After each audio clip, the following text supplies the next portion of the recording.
What's up, guys? I'm Ninjijitsu, aka the Ninja Assassin, bringing you yet another installment of my COD commentaries. Now, I know I was really quick and to the point with my last video, so I really didn't get the chance to introduce myself or tell you guys who I really am.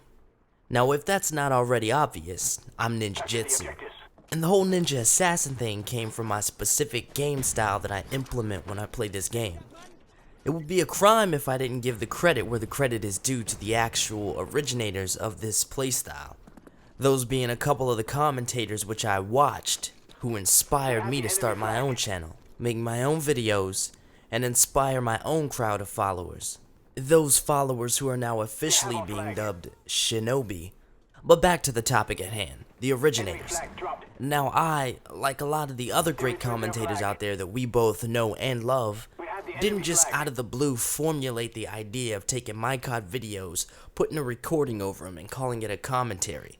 In fact, I can honestly say that I had no idea of increasing my overall skill level at this game before I saw my first legit video on YouTube. And for that, I have to give immense ups to C Nanners. Because this guy was funny, entertaining to watch, he brought you back like you were addicted to his videos. And on top of all of that, he was amazing. And I know I'm talking about him in like a past tense, but this was really what my mindset was when I first saw him in a video commentary. Because when C Nanners plays the game, he has this kind of finesse that's just so skillful, it beckons you to be better as a player. I mean, that's at least what it did for me. And from then on, I totally switched up the flow of my gameplay style. I mean, before, I was just one of those happy-go-lucky noobs that you see walking around any of these old games. You can find them all over YouTube, and I have the right to say that because once, that was me. I mean, I was just so happy to play the game, I really didn't care about kills, deaths, kill streaks, or any of that. Because before there was any of that fancy stuff, there was COD 1, 2, and 3, and that's what I was used to. And even when COD 4 World at War came out, I was still in that same mindset. At least until after I saw my first video commentary, and after that, everything changed. So it was then that I started indirectly building what would then become known as Ninjijitsu, the art of stealth over stealth.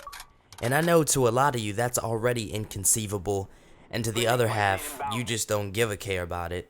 But what I noticed when I started inputting this system into my gameplay is that I then began to die less and kill more. And that was a direct effect of the fact that enemy players on the other team couldn't find me. So the way I would describe the idea of stealth over stealth is really quite simple. See, there are three types of gamers in COD, and for the sake of time, I'll just limit it to three, even despite the fact that I know that there are way more. Now first, there's the happy-go-lucky noobs who are simply satisfied with the fact that they possess the power to play the game. And the way that unfortunately plays out is that if they're on your team, coincidentally, they will do the dumbest things in the world that get them killed many times. And yet ironically, on the other side of the spectrum, they can have the luckiest scenarios that get you killed many times. Then you have your campers, who just won't move out of their spot, their position of comfortability, their cozy little tent, or whatever you want to call it. They'll just sit in a room, or a corridor, or a hallway with their little claymore or motion sensor or whatever equipment they have by the corner and just wait. They'll wait for you, but mostly for your noobish teammates that'll just keep getting killed over and over and over again for going back to the same exact spot for revenge kills on them. And what's even funnier and ever the more sad than that is that people will be actually so adept at camping, they'll get used to switching up their spots so you can never know where to anticipate it. And unfortunately, that's what a lot of the COD players are nowadays. They're just looking for opportunities to camp. And very rarely do you find that third type of player, that the mark of J Beast that just goes into people's spawns and dominates no matter what, wherever, whenever. Which I myself find very reputable given the aforementioned camping percentage of players. Because that's a difficult thing to do unless you know how to do it, and you'll never learn how to do it by camping, honestly. But one positive attribute that I can salute to that percentile over is their ability to stay hidden. Because I know in this game, a lot of people really don't like dying, and I know a lot of other people really don't care, but I absolutely detest getting killed. And it's mostly not even for the fact that I'm dying, it's because of the way that I get killed that just pisses me off. Like emptying an entire clip at a person's back and having them turn right around and kill me with one shot, not because I'm missing, but because of lag connection. Like beginning to get shot at and trying to flee around a corner and making it all the way around a corner, but falling out, passing out, finding out that you died before you hit the corner, which is extremely confusing, but of course that happens with lag connection.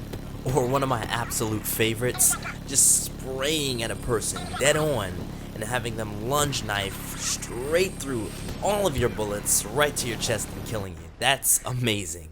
And it wasn't really until after I'd watched my first video commentary and saw just how many kills they were getting did I realize how much I was dying in my actual gameplays.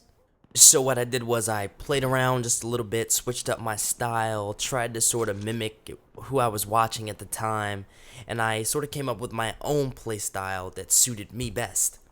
And that has, even yet to this day, been what I now call Ninjijitsu. Stealth over stealth.